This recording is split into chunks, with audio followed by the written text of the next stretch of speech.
गीता मानव मात्र का धर्म शास्त्र है। महर्षि वेदव्यास। श्री कृष्णकालीन महर्षि वेदव्यास से पूर्व कोई भी शास्त्र पुस्तक के रूप में उपलब्ध नहीं था। श्रुत ज्ञान की इस परंपरा को तोड़ते हुए उन्होंने 4 वेद, ब्रह्म सूत्र, महाभारत, भागवत एवं गीता जैसे ग्रंथों में पूर्व संचित भौतिक एवं आध्यात्मिक ज्ञान राशि को संकलित कर अंत में स्वयं ही निर्णय दिया कि गीता सुगीता कर्तव्या किमन्यै शास्त्र विस्तरे या स्वयं पद्मनाभस्य मुखपद्माद विनिसृता। भीष्म पर्व। गीता भली प्रकार मनन करके हृदय में धारण करने योग्य है, जो पद्मनाभ भगवान के श्रीमुख से निःसृत वाणी है। फिर अन्य शास्त्रों के संग्रह की क्या आवश्यकता। मानव सृष्टि के आदि में भगवान श्री कृष्ण के श्रीमुख से निःसृत अविनाशी योग अर्थात श्रीमद् भगवद गीता, जिसकी विस्तृत व्याख्या वेद और उपनिषद है, विस्मृति आ जाने पर उसी आदि शास्त्र को भगवान श्री कृष्ण ने अर्जुन के प्रति पुनः प्रकाशित किया, जिसकी यथावत व्याख्या यथार्थ गीता है। एकम शास्त्रम देवकी पुत्र गीतम एको देवो देवकी पुत्रेव एको मंत्र तस्य नामानि यानि कर्माप्येकम तस्य देवस्य सेवा। गीता महात्म्य। अर्थात एक ही शास्त्र है जो देवकी पुत्र भगवान ने श्रीमुख से गायन किया। गीता एक ही प्राप्त करने योग्य देव है। उस गायन में जो सत्य बताया, आत्मा सिवाय आत्मा के कुछ भी शाश्वत नहीं है। उस गायन में उन महायोगेश्वर ने क्या जपने के लिए कहा। ओम।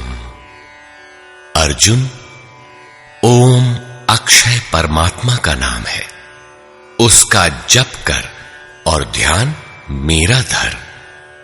एक ही कर्म है। गीता में वर्णित परम देव एक परमात्मा की सेवा। उन्हें श्रद्धा से अपने हृदय में धारण करें। अस्तु, आरंभ से ही गीता आपका शास्त्र रहा है। भगवान श्री कृष्ण के हजारों वर्ष पश्चात परवर्ती जिन महापुरुषों ने एक ईश्वर को सत्य बताया, गीता के ही पथ पर चलने वाले पथिक हैं, गीता के ही संदेशवाहक हैं। ईश्वर से ही लौकिक एवं पारलौकिक सुखों की कामना, ईश्वर से डरना, अन्य किसी को ईश्वर न मानना, यहां तक तो सभी महापुरुषों ने बताया। किंतु ईश्वरीय साधना, ईश्वर तक की दूरी तय करना, ये केवल गीता में ही सांगोपांग क्रमबद्ध सुरक्षित है। गीता से सुख शांति तो मिलती ही है, ये अक्षय अनामय पद भी देती है।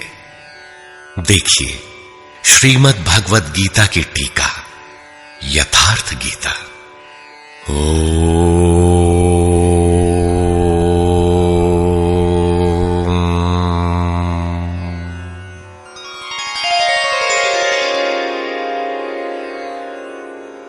धर्म सिद्धांत 1।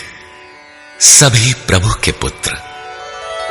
ममैवांशो जीवलोके जीवभूतः सनातनः मनः षष्ठानीन्द्रियाणि प्रकृतिस्थानि कर्षति। सभी मानव ईश्वर की संतान है, मेरे विशुद्ध अंश हैं।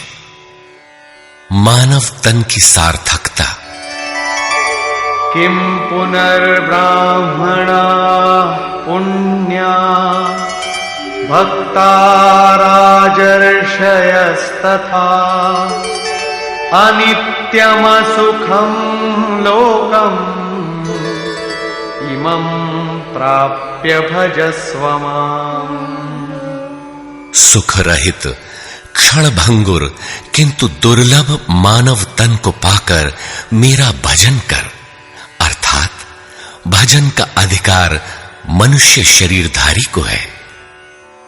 मनुष्य की केवल दो जाति, द्वौ भूत सर्गौ लोकेस्मिन् दैव आसुर एव च। दैवो विस्तरशः प्रोक्त आसुरं पार्थ मे शृणु। मनुष्य केवल दो प्रकार के हैं, देवता और असुर। जिसके हृदय में दैवी संपत्ति कार्य करती है वो देवता है, तथा जिसके हृदय में आसुरी संपत्ति कार्य करती है वो असुर है। तीसरी कोई अन्य जाति सृष्टि में नहीं है। हर कामना ईश्वर से सुलभ। त्रैविद्या मां सोमपाः पूतपापाः यज्ञैरिष्ट्वा स्वर्गतिं प्रार्थयन्ते। ते पुण्यमासाद्य सुरेन्द्रलोकम् अश्नन्ति दिव्यान् दिवि देवभोगान्। मुझे भजकर लोग स्वर्ग तक की कामना करते हैं, मैं उन्हें देता हूं। अर्थात सब कुछ एक परमात्मा से सुलभ है। भगवान की शरण से पापों का नाश। अपि चेदसि पापेभ्यः सर्वेभ्यः पापकृत्तमः सर्वं ज्ञानप्लवेनैव वृजिनं सन्तरिष्यसि। संपूर्ण पापियों से अधिक पाप करने वाला भी ज्ञान रूपी नौका द्वारा निस्संदेह पार हो जाएगा। ज्ञान अध्यात्मज्ञान नित्यत्वं तत्त्वज्ञानार्थदर्शनम् एतज्ज्ञानमिति प्रोक्तम् अज्ञानं यदतोऽन्यथा। आत्मा के आधिपत्य में आचरण, तत्व के अर्थ रूप मुझ परमात्मा का प्रत्यक्ष दर्शन ज्ञान है, और इसके अतिरिक्त जो कुछ भी है अज्ञान है। अतः ईश्वर की प्रत्यक्ष जानकारी ही ज्ञान है। भजन का अधिकार सबको। अपि चेत् सुदुराचारो भजते मामनन्यभाक् साधुरेव समन्तव्यः सम्यग् व्यवसितो हि सः। क्षिप्रं भवति धर्मात्मा शश्वच्छान्तिं निगच्छति कौन्तेय प्रतिजानीहि न मे भक्तः प्रणश्यति।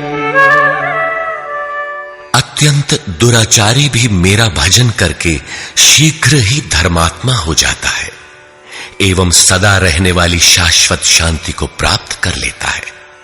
अतः धर्मात्मा वो है जो एक परमात्मा के प्रति समर्पित है, और भजन करने का अधिकार दुराचारी तक को है। भगवत पथ में बीज का नाश नहीं।